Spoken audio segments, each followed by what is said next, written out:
मंडप तैयारी रे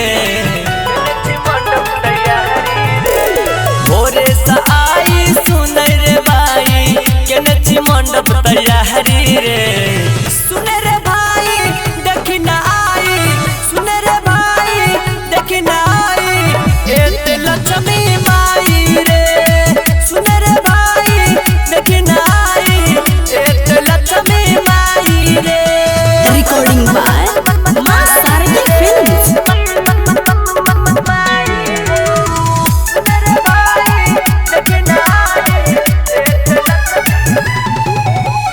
music by DJ Umesh Shukipur बाजार।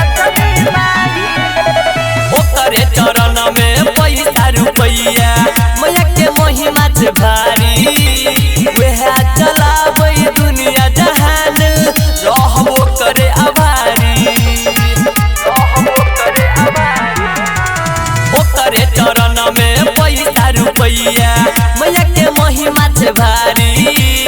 वह चलाबै दुनिया जहान रहबो करे आभारी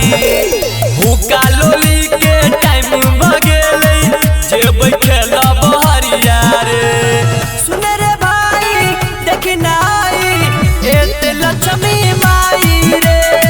सुने रे भाई देखी ना आई एते लक्ष्मी माई रे